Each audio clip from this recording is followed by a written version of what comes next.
However, we've got a massive show for you tonight. Obviously, we've got the results from the weekend to talk about. We're going to have the live cross again with what's quickly becoming a fan favourite, definitely fan favourite of the radio show. Young Felipe will be joining us tonight. And we've got our junior news, women's news, and we'll have a bit of a chat about what everyone's been doing to keep themselves entertained through this miniature lockdown that we've had over the last couple of weeks. Yeah, look, it's been pretty horrible being locked inside, no football, no commentary gigs. I've hated it. Luckily, the Euros came along sort of just in time. Just in time. But, yeah, look, I think we're all, we've stuck together. We've gotten through it again, and we're happy that it's behind us and we're getting back to some sense of normal and Absolutely. Back to our football. And fingers crossed we'll have crowds at the games this weekend. I'm hearing good things. It's not confirmed yet, but no, we're definitely hearing good things so far coming out. But just to reiterate to everyone, and we'll bring this up a bit later when we're discussing this week's upcoming fixture. As it stands at the moment, we will not be allowed to have any crowds for the home game, or it'll be a very, very limited number. But keep looking at checking up on the club socials. As soon as we are informed of anything coming forward, we'll be announcing it to everyone, and, hopefully the government opens things up. The signs are promising. However, FFV will come out with that information when they do, and we can only hope for the best. And, look, I hope to see all of your faces down at Knight Stadium this Friday night. However, it's out of our hands for the time being. So, yeah, look, just keep your eyes glued to the socials and everything. I'm hearing that there will be announcements one way or the other on Wednesday. Yeah. So hang out until then, and then we'll be able to tell you for sure. But fingers crossed, and whatever happens, it's going to be a cracking game this Friday night. Oh, absolutely massive game, but we'll get to that later. We've got a few things to do that we normally do to kick the show off, but, me and Josh, we've missed each other, so we thought we'd have a little bit of chat with you guys present as well. So quick shout out to our sponsors, IMD Group, Living Gems Lifestyle Resorts, Melbourne Croatia Soccer Club, the Australian Croatian Clubs of Melbourne and Geelong, Adcon Group, Evolve Reinforcement, Empire Global, and as always, the show's personal sponsor, the St Andrews Hotel, down there on Nicholson Street. So thank you, Tony, and to all the rest of our sponsors for staying on board. This week, I'd like to have a quick little, just give you a bit of a spiel about Living Gems Lifestyle Resorts.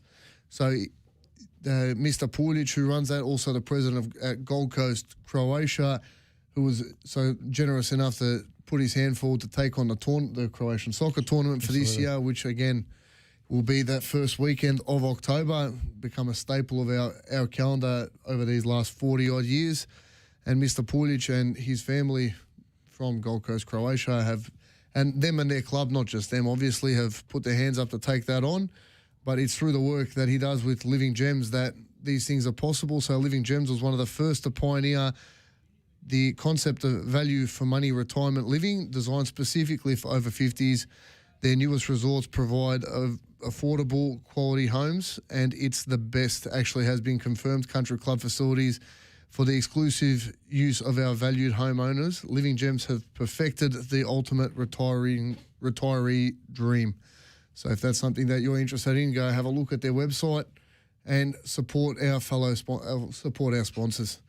But, Josh, we've had the football back this week, so to give our juniors a quick recap for the weekend, our Mini Roos under-8s with a 6-1 loss to Bringbank Stallions, under-10s Ivan with a 6-3 loss to under-10s Jack, so it looks like they played a little intra-club game there, which means under-10s Jack had a 6-3 win. Who saw that one coming?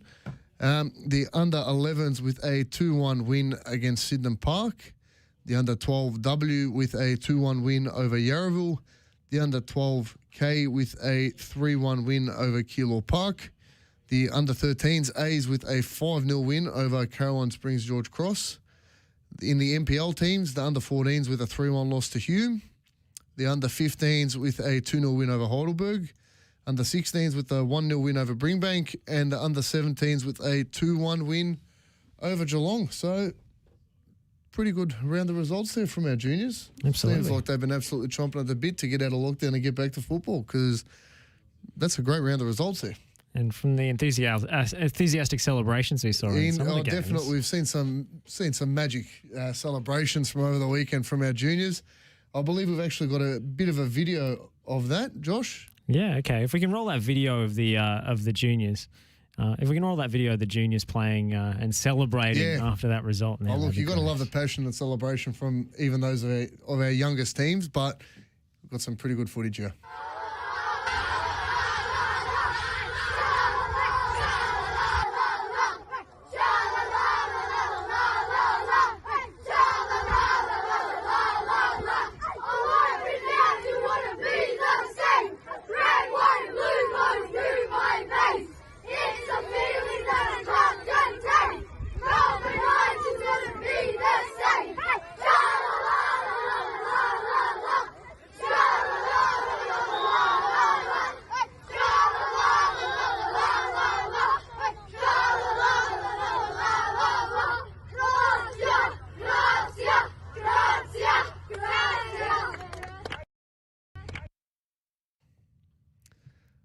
Magic. Well, Josh, look, from the passion we've seen there, I'm sure the terraces down at Knight Stadium are going to be full for many years to come.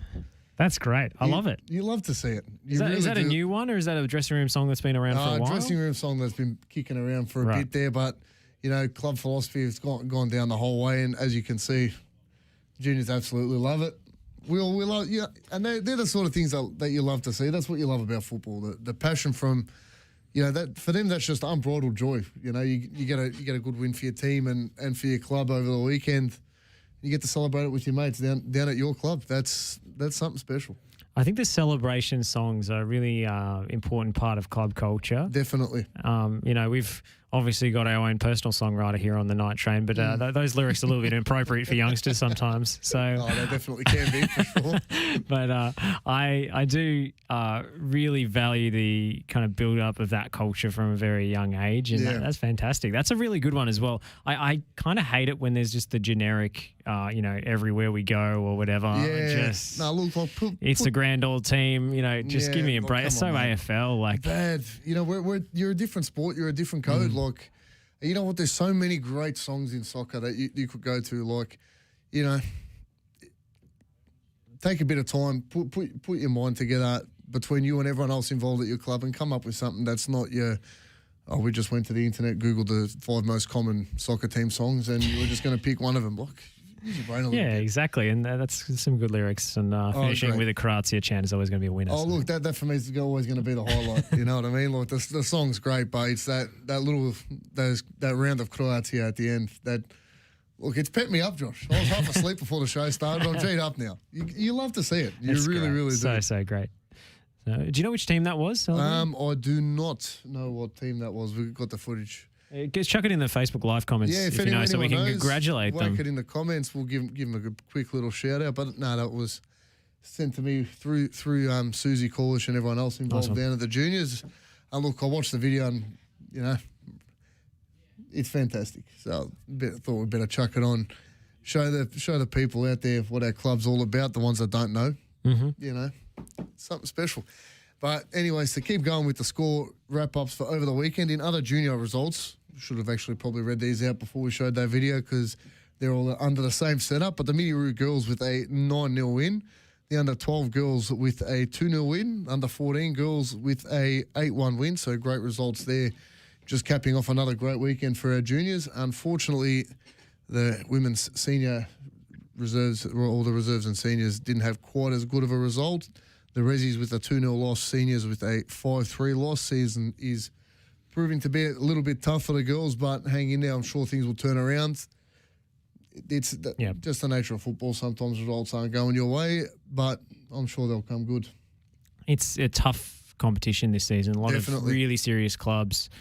Putting resources and lots of good players wanting to get promotion to the top league, which hasn't been an option for quite a while in the women's game to actually open up that pyramid. So the standard was always going to be a step up this season with those clubs promoted to the WSL. Yeah, look, it is funny that the nature of a promotion relegation league really providing some better players and better teams. It's funny what a structural incentive will do for the quality of a competition, isn't it? It really is phenomenal what a little bit of incentive has the potential to do to a league and the clubs associated.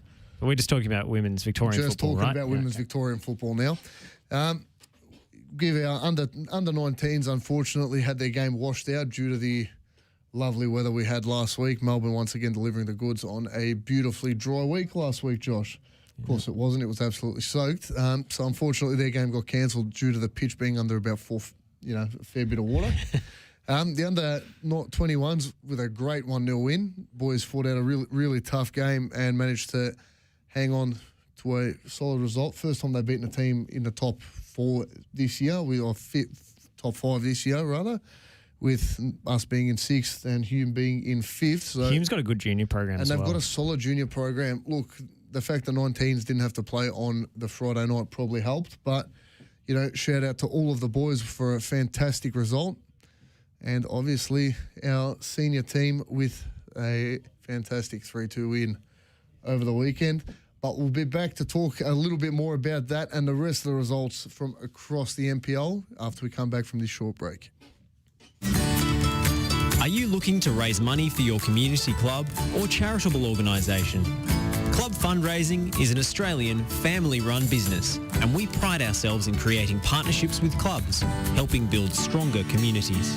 Our free online platform provides everything you need for a successful campaign. With a step-by-step interface and best-in-class payment options, Club Fundraising makes it easy for clubs and contributors alike. Revolutionise the way you fundraise. Start your free campaign today. Head to clubfundraising.com.au. That's clubfundraising.com.au.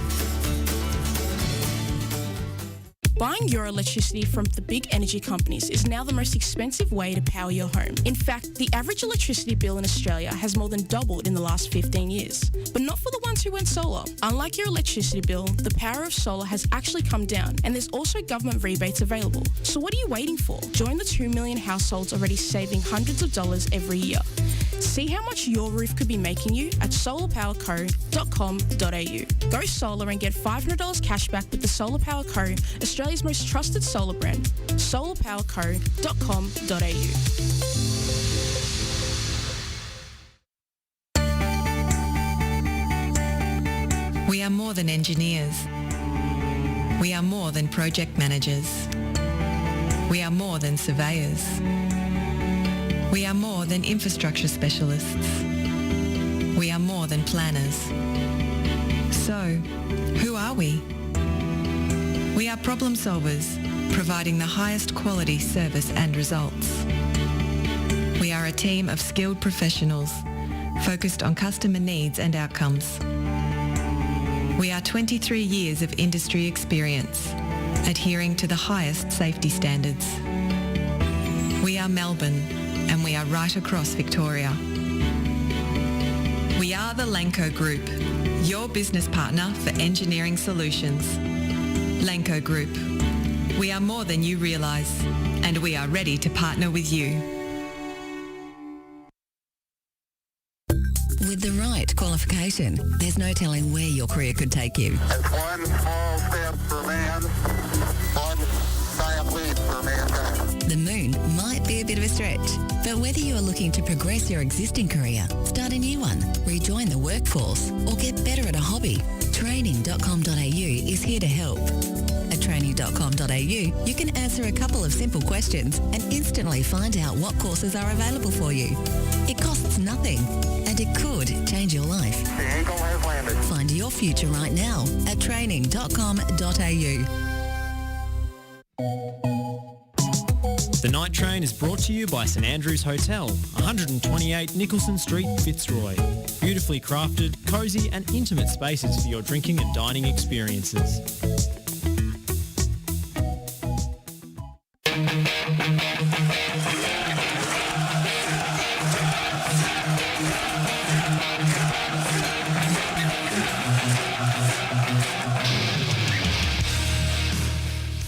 And welcome back. Now, I hope we got volume this time because it's been brought to our attention. Volume wasn't ready to go at the start of the show. So we do apologise for that. Like we mentioned. Shaking off the rust. Funnily enough, mentioned while the volume was off. We've been shaking off the rust since we got back in.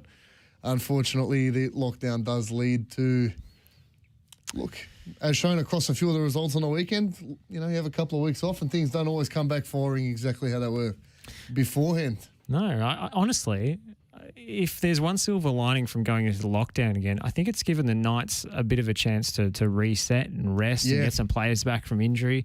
You know, had a couple of less than ideal results before the break. Perhaps the Knights, more than any other team, have actually benefited from a couple of weeks off just to rest and recalibrate. Yeah, look, I think it goes for not just us, but a few teams in and around the league. You know, that mid-season period is when your squad depth and everything else sort of gets tested. Then, unfortunately, you know, we're carrying probably a few injuries, and a couple of weeks off probably hasn't hurt us maybe as much as it hurt a couple of other teams in terms of them needing to get that game time going, you know, with fully fit squads. You know, someone like Bentley who had injuries at the absolute wazoo at the start of the season, you know, that the lockdown probably came at the wrong end of the season for them. The year started a couple of weeks later. You may be looking at them at a totally different light from the season's beginning. But, you know, the lockdown giveth and the lockdown taketh away. So when it goes your way, I suppose you take it on the chin and you smile. Yeah, I mean, Bentley didn't have it all their own way at St Albans yesterday, I have to say. Definitely not. Any transfer intel coming through for you, mate? Inside information for the Premier? No, look, I've got Chris Kamara just sending me a few tips for the Euros tonight. Nice one. Yeah. But, yeah, no, look, the St Albans Bentley game was absolutely massive over the weekend. Bentley, in the end, coming out 3-1 winners, but a cagey affair. Yeah, I did appreciate the amount of backflips on display. First from... look, you got to love to see that. you got to love to see a backflip or two. You know, you get to see 2 in one game from 2 different players. I think you're cooking with gas, mate. But it's more important to bring the acrobatics and the skill and quality on the field and not in the celebrations. And we've got a young man joining us on the Zoom call now who does just that. Really shone on the weekend in that 3-2 win over Hume City. Absolute. Insert the word you know what I'm talking about. Flyer on the weekend from this young fella. Felipe Sanchez, welcome to the Night Train. Hey, how are you? Wonderful, mate. Especially after that result on Friday night. How are you and the rest of the boys feeling to be back in the change room and running back out on that field as a squad? You know, it was pretty exciting. Yeah, after like a long break we had, coming back against Hume City, like such a good game to play. It was pretty exciting, and I guess you could tell from, you know, the game we had, we played really good, and you know, it's pretty fun coming back. You seem to be enjoying yourself, Felipe. Involved in that first goal pretty centrally, and you seem to be growing in confidence each and every week. What's the experience been like? You know, getting slowly eased into first team football, playing against men. It's been all right. It hasn't been. I don't know. It's just. I guess you just got to get used to it. Like in the first couple of weeks, first couple of games. 2 years ago, I played for the seniors, and when I was in under 20s, and it was a bit, you know, it was a huge jump. Like for me, like I played against Bentley, and it was such a tough game for me to play. Like everyone was so strong and everything, and I feel like this year I've gotten a bit stronger and more used to like senior football, NPL.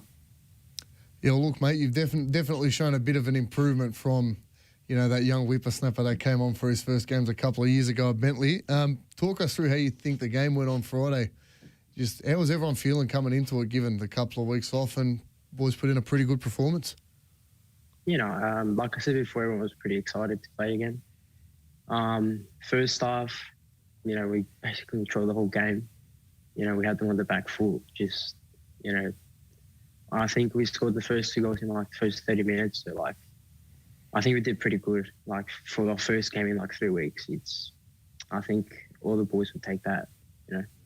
No, 100%. What's the biggest impact of having a couple of weeks off? Is it the physical fitness dropping off? Is it just general rustiness with your teammates and the fluidity?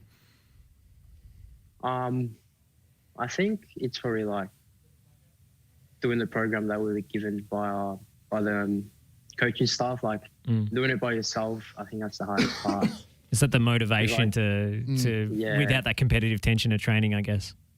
Yeah, exactly. But now everyone's back, and it's pretty exciting. Like I said. Yeah, well, look, mate. You know, we're all rapt to have you back. But just personally, you've been a Knights player for quite a while yourself. Talk us through your, I suppose you'd call it your footballing journey to this point. I played in a couple clubs before, nights. Started at, where did I start? I started at Moreland Cerberus, and then I went to Avondale, and then I went back to Moreland. And then, then I came here like 2 years ago in the 20s with Ben. And that's probably like my best year I've had in my career, I reckon. Like in terms of like, because Ben gave me a good chance to play in under 20s. He was like, it was pretty fun. And now playing seniors, So is he probably the biggest influence on your career so far as a youth coach? I reckon, yeah, probably. I mean, he gave me a pretty good chance to play under 20s 2 years ago. And I was like a new player here,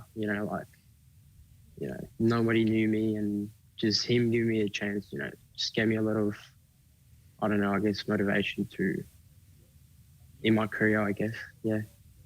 Everyone's pretty impressed with your close control, your technical ability. Where does that come from? Have you been playing on the street for a long time? Is it futsal? Is it playground stuff? Like, how long have you been, how long have you had a ball at your feet? Where does that close control come from? I don't know. I think I've been playing since I was like 5. So maybe it's from there, just all these years. Or maybe you've been playing just a fair bit of FIFA. Yeah, probably. No, I'm really not sure. I guess just, I don't know. Born with it, I guess. I'm not sure. Has that always been a part of your game, wanting to take players on and get past players, nutmeg players? Yeah, I guess, yeah. It's pretty fun. 1v1 and you beat them. It's a good thing for the crowd to see, and that's one of the most important things for the fans to enjoy watching us play, and yeah. No, well, look, mate, I think everyone's absolutely loved what you've had to show so far in the season. How are you feeling about the game coming up this Friday night? Absolute massive game for us at home. How are you feeling coming into the fixture? Yeah, pretty excited. It's a big game against Avondale, like the top of the ladder, like 5 points ahead. So if we get a win, which I know we will, we'll be up there with them. I love the confidence. Well, Avondale obviously have had a great season so far. They're an impressive team. That makes it a big game regardless. But there also is this kind of rivalry between the two clubs, certainly between the supporters. Do you feel it too on the pitch, the little bit of tension and little, I wouldn't say spite, but it's a little bit of spite. Oh, look, we're not their biggest fans. Let's put it that way. Do you feel it as well when you're playing against them?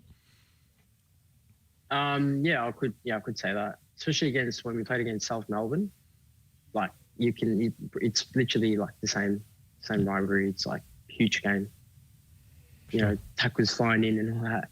There were some tackles flying in on Friday night. There was one in particular that drew our attention. It was only given a yellow card somehow. I can't remember how he stayed on the pitch, mate. I think it was Petrov. Yeah, it was McGuigan got the good one. diving in on Petrov. It's poetic justice that he got his second yellow later in the game, but some of the red cards I've seen given this season, Nicholas, I don't know how he stays on. Do you have a good view of what happened there, Felipe, or do you just sort of run over and just get him stuck in for that little bit of argy-bargy? Nah, I'm too small for that. No, I think Petrov was all right. I don't think he got him that good. I think he was just like faking it a bit, but he got a yellow card, so we'll take that. Well, he did a good job because it looked horrendous. Look, if the video, I didn't see it in this first game. We've missed it, obviously, because crowds can't go, but from the video footage, it didn't look great. So if that's acting, he deserves an Oscar. He deserves an Oscar because that was phenomenal. Felipe, thank you so much for joining us. Do you have a celebration planned for if you score on Friday night? We want flips. Nah, I can't be flips. I'll break my neck. I don't know. We'll see. We'll see. Knights fans, stay tuned. Felipe's got something cooked up for this Friday. I can feel a goal coming from you this Friday, mate. I don't want to put pressure on you, but I've got a vibe. Got a good feeling? I've got a vibe, mate. All about the vibes. Felipe, best of luck, mate. Best of luck. Hopefully we all get to come down to the club and see you and the rest of the boys have a hit out, but good luck and hope to see you on Friday night, mate. Thank you. Felipe Sanchez. Favourite of the show. Absolutely. You love him, don't you, Josh? I have been building him up a little bit, I have to say. But I think with reason. I think it's justified. Yeah, no, look, I have a habit of getting slightly over excited about a certain profile of young player, like regardless of the level. Like Tilio at City, for example. These little guys who are really technical and love to beat a player. This is my favourite sort of footballer because it's almost defying the odds. Like, this guy's half the size, but he can still leave you on the ground. Yeah. It's well, look, that's why always entertaining. Players like Messi, look, you look at the career he's put together, he's 5'5", if that, and one of the greatest to ever play the game. So I think it's probably because without wanting to go into psychoanalysis, probably because I was really small when I was a kid, and they're like, we're watching these little players on TV like dominate, even though they were tiny. Gave me so much like false sense of hope. Not that I could ever. I had the same feeling watching Shuey Ju win a premiership, mate. It is what it is. Gives hope for the rest of us. Hope for the rest of us, for the average punter, but. Massive, like we said before, Josh, absolutely massive round of results to get through from the weekend. So obviously we've touched on the 3-1 Bentley win over St Albans. But probably to me, one of the shock results of the weekend, Port Melbourne 1-0 over South with, look, I've called one or two goal of the year contenders this year in coming out of the night shirts, but I think we might have one here, Josh. I think this is it. I don't see a goal surpassing Chris Duggan's overhead kick. Now, it was so acrobatic. It was perfect, so well struck. I didn't know they taught players to do that in Scotland. No. Look, for me, from Scottish footballers, they tend to be very meat and potatoes, but that was phenomenal. It was absolutely look, I'm probably going to have to back you in there. I think that's probably going to end up being the goal of the season. It's that, or Valentini did score a ripper against Dandy City away. Yeah. It was a good angle on the camera. I think the camera angle really did him a benefit. I think the camera angle because you could see it move in the air. A little bit more than, like, it was good, but... It was a long ranger. Mate, scissors win it. I think every game of street soccer you've ever played told you Scudder win it, mate. Yeah, and it wasn't just any scissor kick. That sounds ridiculous, but it was he had to run backwards to make up the ground. It was from quite a long way out. Mate, that absolute phenomenal hit, and for me that's probably going to be, if it doesn't win it, someone scored an absolute belter from now till the end of the year, but...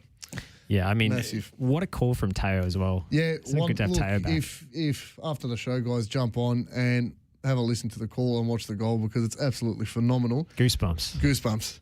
But, we've got some comments coming in here. James Baxter, in all seriousness, great season so far and tremendous to see another young player coming through at the club. So congratulations to Felipe from him. And Maxi Centage, keep smashing it, Felipe. Let the quick feet do the talking. Love it. Oh, you got to love that. Like, he's not getting stuck into no argy-bargy. He's sensible enough to know he's just not big enough for such foolishness. So he puts people on their ass by knocking the ball through their legs. And you got to love to see that. James says, yeah, but Valentini acts like a pelican throughout the 90 minutes, Josh. Look, to be honest, I think Stefan would be the first person to agree with you, James. Yeah. That's part of his shtick. It's just to try and rile people up and get into their heads. Yeah, well, look, he definitely is a pelican. He definitely is a pelican, but... It's all part of the competitive advantage. Look, you got to love it, though. You love that. It's a kind of a pantomime villain thing. It makes the game more fun. It does. It's no good when you go there and you kind of like the other team. You want to go there and have someone you actively dislike. It fires you up, mate. You love it's the best, mate. You love to hate him. You love to hate. That's the nature of football sometimes. 100%. But to roll on with the results, Oakley Cannons with a 3-2 win over Altona Magic. Great game here, Josh. It was, Altona, they just find new and exciting ways to lose every week, don't they? Like, they just can't win a game. They should have won this game, really. But they had all the momentum. We've probably said that about 6 or 7 times this year. So it just speaks to, a lack of leadership, perhaps. The coaching situation's been very interesting in Altona this season. That is definitely, I feel like we've talked about Altona's inadequacies just about as many times as we've mentioned our senior team this year. It feels like we're talking about it every show. It's the same story every week. It's kind of like watching a car crash in slow motion and you can't kind of look away. It's very compelling. You can't turn away. It's compelling. You get a coach sacked within your first couple of weeks of the season.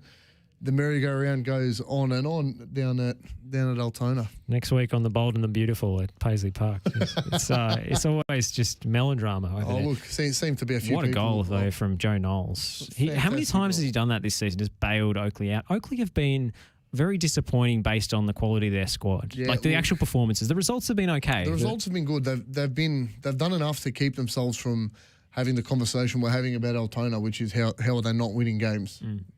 You know, with Oakley, it's how do they keep winning games given how they've been playing. But you know, they just keep rolling on. I mean, the talent they've got through that squad, someone's just bailed them out. Yeah. I mean, Thurtell's always in the right place at the right time. Yeah. Knowles comes up with the goods. Deco has scored a couple of bangers, especially that one against South where he definitely handballed it, but then volleyed it in. And, you know, they've just had everything fall their way. I mean, they didn't have Joe Guest for this one. He's in quarantine because he was at an exposure site. So he's out for this game tomorrow night, the FFA Cup game that's finally happening, Preston Oakley. So that's an interesting one. It's a shame there's no crowds for that one because that would have been sensational. Look, I have heard a couple of rumours that, you know, Oakley potentially did spread COVID just so 2,500 Massos didn't rock up at the game.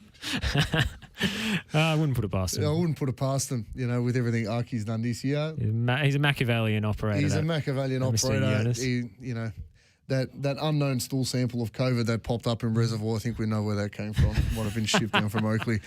But rolling on, Avondale, this week's opponent with a 3-0 win over Dandy City. Avondale just keep rolling. Again, coming into the business point of the season, they are looking the goods. Now, Dandy City are their bunnies, though. They always beat them. So, you know, I don't know how much it really tells us. I would say that on Friday, the Knights have got to shut down this new Argentinian they've got at the base of midfield. He's pretty good, and he dictates the tempo. Your focus is already, like, naturally going to be on the wingers and the forwards, Valentini, Ahmed especially. Yeah. But you got to cut off the service if you're going to beat them. Definitely. Rather than focusing on trying to stay with them man-to-man, because you can't really. There's not many defenders one-on-one that can keep up with those guys. So it's more about pressing the midfielders and making sure that they can't feed those players. So I think that's got to be the focus for the Knights this week, is making sure that the strikers do that hard work defensively and helping out the midfield pair. Otherwise, they're going to get outnumbered. Oh, look, it's definitely going to be an interesting fixture this Friday. No doubt about that at all.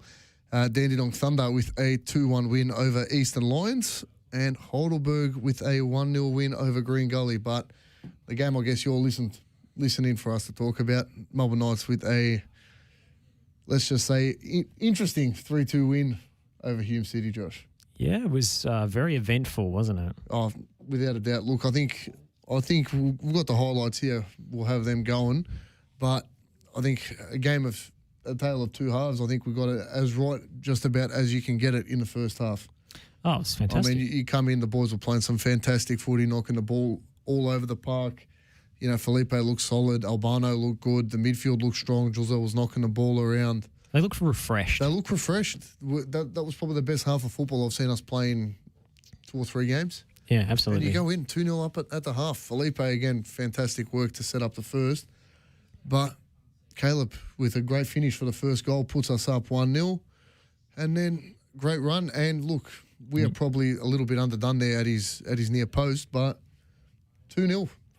Good for a new signing from left back to get on the score sheet so quickly. Fantastic. Very adventurous attacking run. He nutmegs the goalkeeper. It was very cool and calm to do that past the reigning goalkeeper of the year. So. Yeah, look, and we've spoken about him before on the show. He is a fantastic keeper. But, you know, you go into the half 2-0 up, probably unfortunately, you know, underdone by a bit of sloppy defending to let the first one in. But, you know, I think, again, a couple of chances that we missed prove that, you know, they can prove to cost you in this league so very quickly. You know, boys go 1-0 up here, good bit of defending.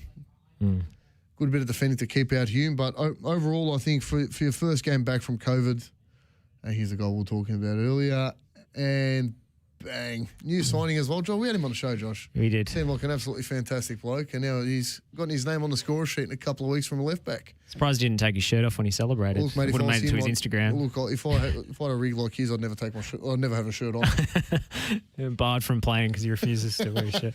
Felipe with 2 assists was fantastic. Absolutely phenomenal. And you know, if Hume stormed back in the second half, you know, Bingham's been in terrific form for them. Every chance seems to go in. they've got weapons all over the park in terms of their fullbacks and their attacking midfield players who can always lay on assists. We saw that with Dixon with a cross with his weaker foot. Yeah, well, look, finding the back stick. Danny Dixon does a funny thing. Since he left Knights to go to Hume, he's turned up in probably his best performance of the season every time he plays against us. It's curious, isn't it? Oh, look, I don't think it's curious at all. I think he doesn't like us, and he turns up every time we play against him. Yeah, look, it doesn't help that first year or two he left. He, probably received his fair bit of attention from the travelling supporters and the home supporters. It's just getting his own back. He gets his own back. And look, you got to respect that. I respect that.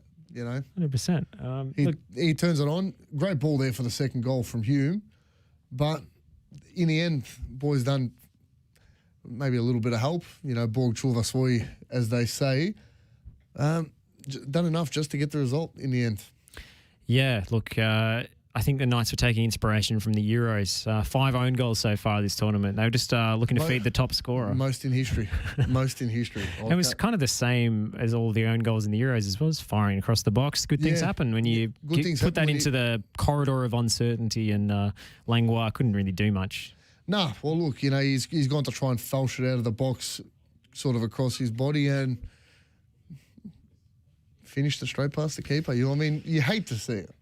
Like, you really do. Like, I remember I was watching the feed, and my first thought was, that poor defender, how's he going to sleep tonight? Online, of course. It was fucking fantastic, mate.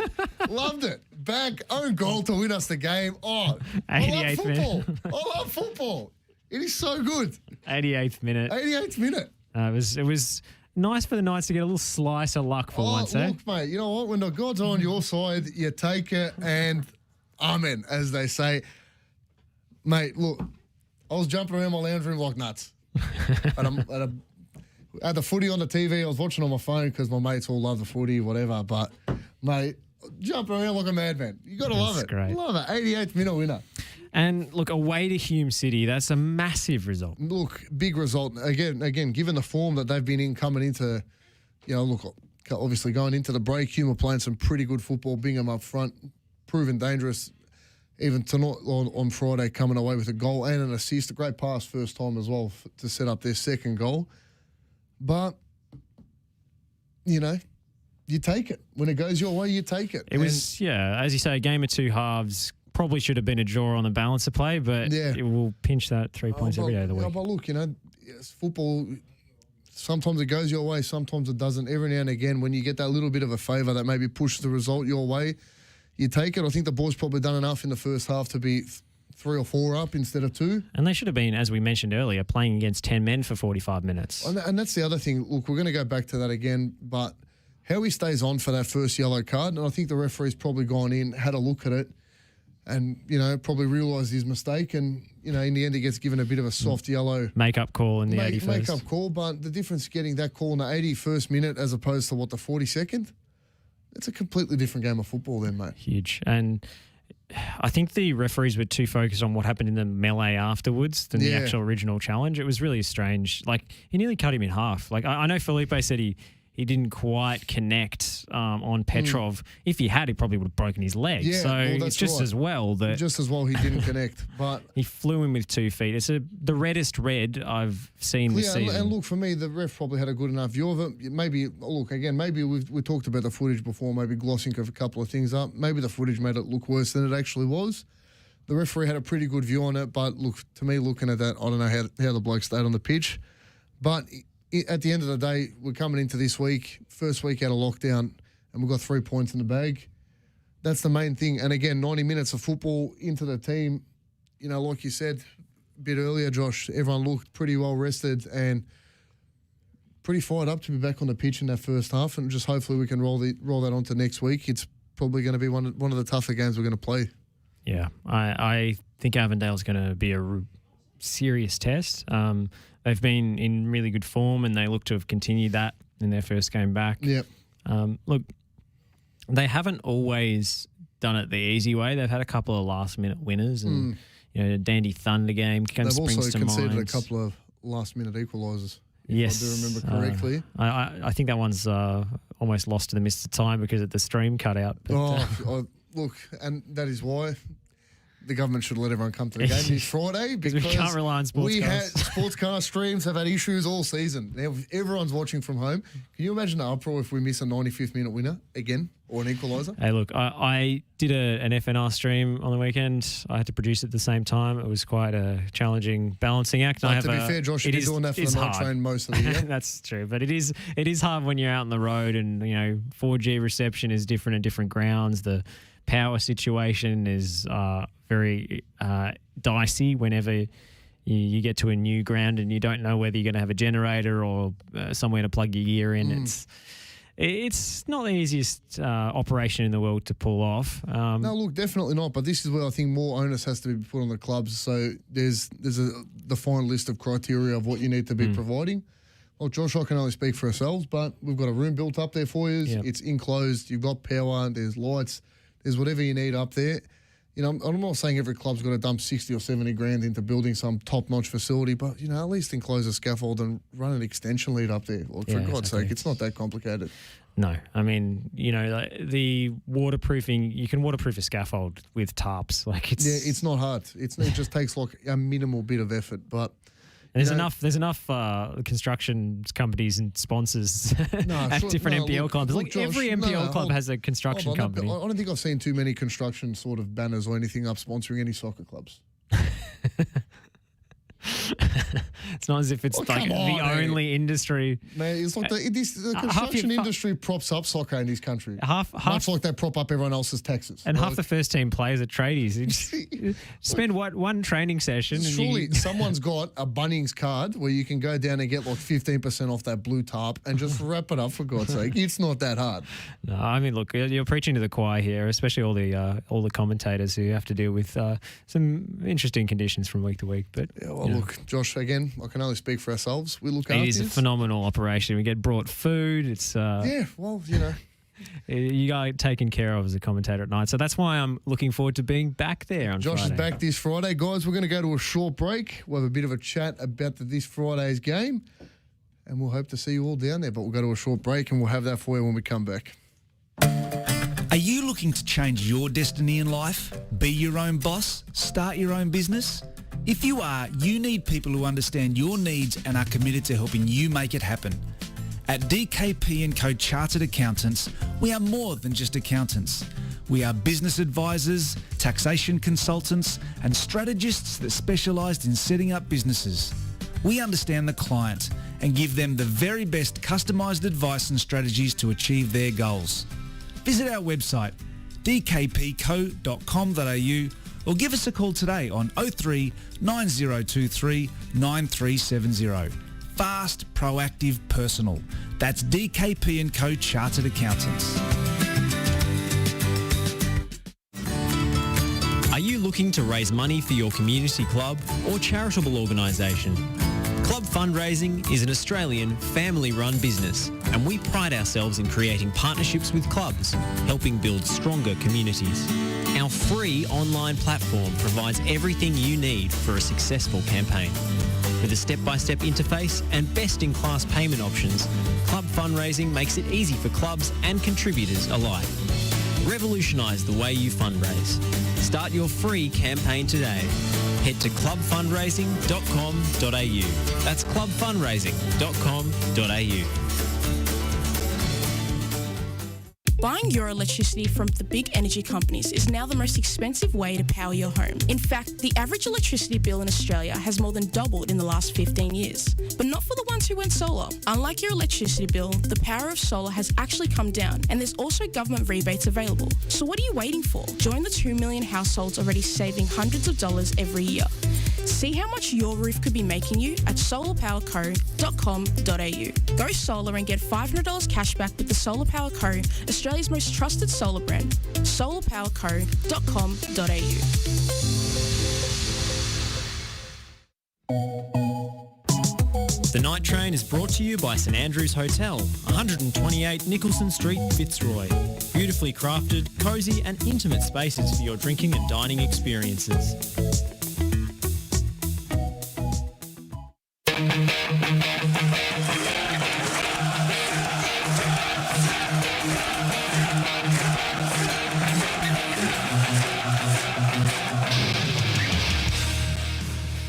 welcome back to the show. Now, keeping in with the show's theme of being absolutely over the moon about coming back from the lockdown, we've got a video for you. Yeah, we do indeed. Is this a little bit of a challenge, would you say? A little bit of a skills challenge, something like that. So have a quick suss at this.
Nice punchline. Oh, you love it. You love it.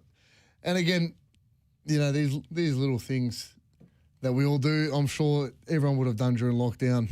You know, even I pulled the ball out and had a quick juggle in the backyard. I reckon it's been about 5 years since I've done that, mate. But, you know, we miss football, and it's great to see our juniors getting involved in a little bit of a skills challenge and having a bit of a laugh during the lockdown. It was always the holy grail for me to try and do the Maradona 7. Yeah. This is a sort of slightly watered down version of that. Pretty tough on these kids to do. I still can't do it after all these years. Oh, look, the only time we've ever done it was with a balloon inflated with helium, mate. And even then, I reckon I dropped it 3 or 4 times before I got it right. But, again, that's why I'm talking about football, not playing. Yeah, that's why we're sitting down. It's a common thread, I think, in the FNR studios, Josh. Great stuff. So much personality in those. You got the kids who were like really celebrating when they got it right. There were the real like attitude, sort of straight down the barrel of the camera looks, and then the classic "Did I break something?" at the end. Oh, look, a good little bit of a laugh there from our juniors. But again, just to recap this round, the standings. After this round of football, Avondale top of the league with 29 points. Bentley in second place on 27 points. Heidelberg in third place on 26 points. Oakley in fourth on 24 points. Melbourne Knights moving up to fifth with 24 points. South Melbourne rounding out the top 6 with 23 points. Port Melbourne on seventh with 22 points. Eighth, Hume City with 21 points. 9th, Dandenong Thunder with 18 points. Green Gully in 10th on 16 points. Eastern Lions in 11th on 12 points. And rounding out the bottom 3, we've got St Albans Saints on 10 points. Altona Magic on 7 points. And coming in at 14th and bottom place is Dandenong City on 7 points. The table's looking real interesting, Josh. If you look at it, between Avondale top of the league and South Melbourne in at 6, there's 6 points. Yeah, it's real so tight at the top of the table. In hindsight, looking at the table now, that victory over Hume was really important. It really was, because you look at it, us and Hume were tied on 21 points going into the weekend. We beat them, we jump up to 5th, they lose, they go down to 8th. And it's going to be games like that that are going to be the difference between who ends up playing finals footy this year and who doesn't. Yeah, I mean, I think Avondale are on a bit of a tear here. So if Knights can get a result, it's really a bonus. It's those results for Knights around the teams in the same position, sort of third through the 6th. Ones that are going to be important. They're the 6-pointers for finals. And once you get into finals, you know, anything can happen. Anything can happen. But look, mate, again, going into that, it's so tight that between Oakley in 4th position and, you know, Dandy Thunder, who's sitting in 9th, there's 6 points. 6 points between 4th and 9th in the league. It's so tight. It's so tight. Through that gap there, realistically, apart from the top 3 you think are pretty settled with Avondale, Bentley and Heidelberg, you know, Oakley's got a chance to kick up. I'm not so sure about Heidelberg. Oh, look, I think they play pretty safe. Look, they're never going to beat a team 5 or 6-0, but to me, they're solid. They weren't that impressive, but again, they won. So, but again, Josh, some teams are impressive and throw up average sort of sets of results. I'll tell you magic. If you watch their games every week and had no idea where they were sitting on the table, you'd say they're probably in the top half. Yeah, that's true. I mean, they should be. They should be. Realistically, they should be. But if my grandma had wheels, she'd be a bike. They're 13th. It is what it is. No, you're right. Look, if there's one team that's going to drop off in the second half of the year, I think it might be Heidelberg, but they just do have that Katsakis gene where they just grind out wins. Until I see them have that second half of the season drop off, I've been waiting for that for about 8 years now. Yeah. But I think they're probably settled as I think you probably at a minimum you're top 1 and 2. I'd probably be back in Heidelberg to stay in the 6. But really there from 4th down to 9th, there's 5 or 6 spots there that are going to get really tight, and games like the one we won over the weekend, that's 3 very important points. We've done the double against Hume this year. Absolutely massive set of results for us. Yeah, huge. Coming into an absolutely massive game for us this Friday night. Like you said, it's not even so much about maybe even getting a win. I think a draw is probably a really good result for us at home against that. Take a draw. Oh, look, 100%. If you're offering me a draw now, I'd take it very, very much. Then again, Avondale don't have a great record at Knight Stadium. Nah. It'd be a different story if it is behind closed doors. Look, if it's with no fans, I think that's going to make a real impact. Our supporters, I think we've got the best supporters in the league, and they make our Knight Stadium a real tough place to travel. You feel the difference when they're not there to when they are. So, hopefully if the government sees reason and opens up for Friday night, we can have a full stadium and really get behind our boys and maybe on top of theirs a bit and move the pitch in by a metre or 2 like we did a few years ago and get them a little bit rattled. Look, I wouldn't be against it. Oh, look. A few sneaky handballs on the line if you have to. Oh, look, Thierry Henry, qualify as spec. I'd take something like that. Gets us a win. I'm putting my fist through this table next Monday. But look, I'm going to back us in for a 1-1 draw. I think we can pinch the result. I think Breezy's going to be absolutely massive for us this Friday, like he was in the reverse fixture. I don't know, maybe this is just my blind faith, but I can see us pulling a result here. We didn't get your votes. We didn't. Speaking of the votes, I'm going to throw out Felipe Sanchez for 3 this week. Think it's a no-brainer, honestly. Look, especially in that first half, I think he was absolutely phenomenal. A couple of good runs, pinched the assists, and mate, he's just going from strength to strength, it looks like, this year, and I'm really liking what I'm seeing from him. For 2 votes, I think I'm going to go with Breeze.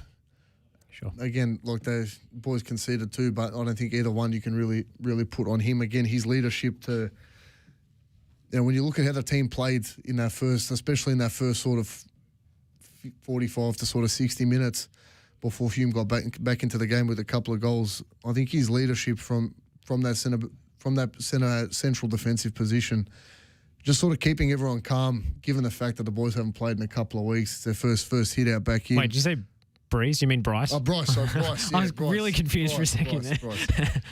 Yeah, look, Rust, as mentioned at the start of the show. Yeah, look, I think Breezy played centre back. I didn't notice that. Breeze all of a sudden grew a beard, hair, and grew maybe half a foot. Bryce. Okay. Bryce 2 votes, not Breeze. Breeze doesn't play for us anymore. So. No, I was going to say, has he made a stunning return from retirement that I didn't notice? Look, if he does come back, that's how I'm going to announce it. I'll give him votes for a game he hadn't played in the week before. Yep. So keep your ears tuned for that if it does happen again. But no, Brycey for the 1 vote, and I think I'll go Juzel for the 1. I think he played a pretty good game in the middle of the park, and he's probably had one of his better years for us, if we're going to be honest, to date. He's had some absolutely massive performances for us, and I think he put in a pretty solid shift in that first half to get that warrants the vote. I think in some ways the team is built around Jizzy. Look, I think it's built around that ball, that ability to have that 1 or 2 ball playing midfielders in there. Not him specifically, but the style really suits him. Yeah, I think Bebic, and this is where something that he's sort of changed, is that willingness to rely on him to be your primary ball handler in the middle of the park. I think that instilled that bit of confidence in him, especially through the preseason and in his start into the year, that he wasn't trying to prove himself. He was coming in with a coach who's dealt with him before and backed him in. Speaking of players who've had the team built around them, James Baxter coming through again. Tommy Uskok departing Western United. Could we see him back at the club? I think he would love to, but also he has professional aspirations still. So, it's a toughie. Oh, look, I'd definitely take him back. I mean, obviously. Imagine putting him next to Bryce. I talked to Tommy when we went down to Tassie to cover Western United in their home away from home game, and he came up to me. All he wanted to talk about was Knights. So he's still the heart still beats for Croatia. Yeah, but, well, look, that's what you're going to get. Might be Tommy. a few more years before we see him back at. He was a fan Stadium. of the club long before he was a senior player, and you really do love to see that. But Josh, I think we'd be remiss not to mention the other absolutely massive soccer sporting event going on at the moment. The Euros. Yes. Where Croatia have been, to me, probably about as disappointing as pick any number of our grand final losses over the years. Thoughts? Absolute stinker Croatia dropped. I had such high hopes going into the tournament. Club, mate. Welcome to the club. So much ability in this. that squad. This has been barring 2018, this is what it's been like to be a Croatia supporter for the last better part of 20 years. I'm sure everybody has their opinion on what's going wrong and which players should be playing and, which players should be dropped. But I just think Nikola Vlasic, after what he did in the qualifiers, not using him from the start against England was one of the worst coaching decisions I've ever seen in my life. Oh, look, Zlatko Dalic has made a couple of decisions to this point in the Euros that make you think maybe he just caught a bit of a high in 2018 and happened to be managing the best midfield in the world. Yeah, it seemed to me when they were having those huddles before extra time and penalty shootouts that Dalic wasn't talking much. There's a lot of Ivan Rakitic and there was a lot of Luka Modric. Yeah, well, look, it definitely does help when you got to at the time. You know what I call it? It's Raymond Domenech syndrome. When you've got such a transcendent captain and midfielder who actually coaches the team on the field, it doesn't matter what idiot is on the sideline. Look, it's going to be an absolutely massive game for Croatia. 2 big games of football in the Croatian community this week. Obviously, Croatia playing on Wednesday morning. The game will be being showed at Knights Stadium, but given our, Supreme Leader's edict, 75 people inside, 75 people outside. So if you are interested in coming down to the Knights or Melbourne, Croatia, rather, to watch the game, get in touch with the club and book in your ticket. Should be an absolutely massive game. I personally don't have overly high hopes. You're going to have Dave Davutovic there for Optus, or is he going down to North Geelong? Look, I guess they're in the region, so... they're in the region. I suppose you got to give them to them. Mate, they might get up and about when you've got those out of metropolitan Melbourne freedoms. Yeah, well, look, God bless them and their allowance to get out of the house for whatever reason they've wanted to for the last month or so. But, no, look, it's going to be a tough game for Croatia this Wednesday morning. It's going to be interesting to see what Dalic does with that starting 11. I agree with you. I think Vlasic definitely should have started that first game. We've got James Baxter in the comments. Petkovic is a donkey. We'd be better off giving chances to Orsic. Look, I don't think Petkovic has done too much wrong. I think especially in the game he came on against England I think he did something. I mean, the team wasn't doing much beforehand, so I suppose you don't really have much of a baseline to compare his impact to, but... He's a target man. He does what he does. He's not skillful, but I mean, I think in some ways he's preferable to Rebic. Yeah, well, look, and this is the funny thing. Running a straight line. Going into tournaments like this, I've seen it many times with Croatian teams. Players are performing well or very well or however for their clubs, but just when it comes time to put it together at an international tournament, the group stages are either an absolute dumpster fire or we fly through the group stages only to trip over our own feet somehow in the round of 16. Well, you can still qualify. You can still beat Scotland. It still happen. I mean, there's this massive hole that has been left by Mandzukic especially. Oh, look, when you look at the 4 retirees from the World Cup, Rakitic, Čorluka, Subasic in goal and Mandzukic up front, you're losing 3 of those blokes are absolute keys for us through that team. Vasiliako, I think since the injury hasn't quite been the same player. Luka Modric is 3 years older. Kovacic, for the life of me, I don't understand how he seems to get picked to start every major game. I don't think he's put in too many brilliant performances in the Croatia shirt. That guy has a silver spoon in his mouth. People keep spoon feeding him opportunities. Chelsea, Real Madrid. I love him as a player. I think, especially at Chelsea in the last couple of years, he's proven why he should be there. Technically, he's a great player on the ball. Prodigiously talented. I just don't know if he has the ticker.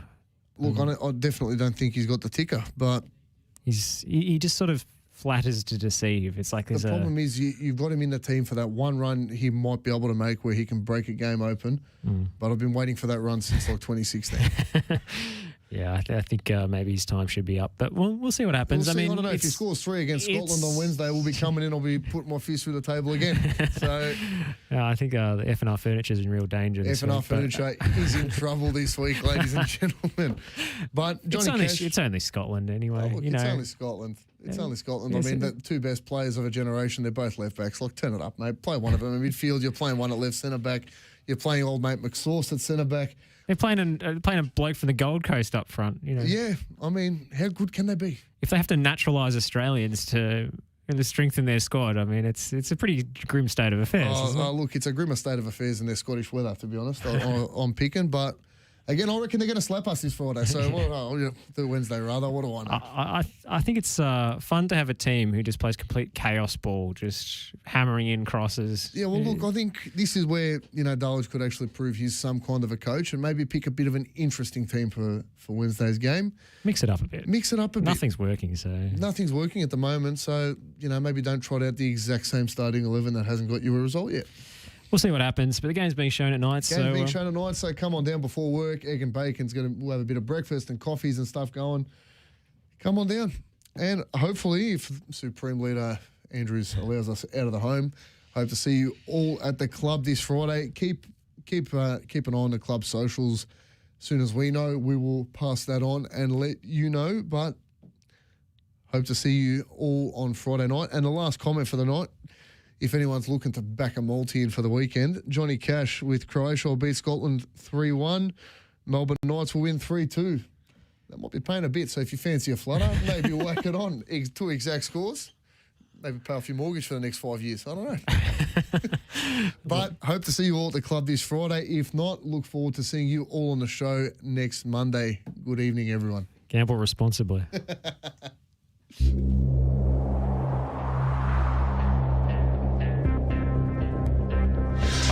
Their time has arrived.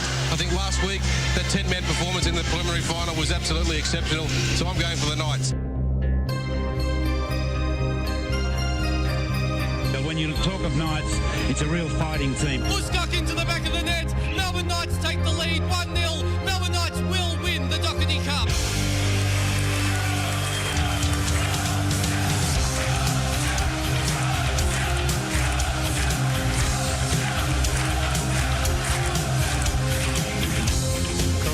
For a finals berth, that's it! The Croatia fans salute the goal that could be so vital.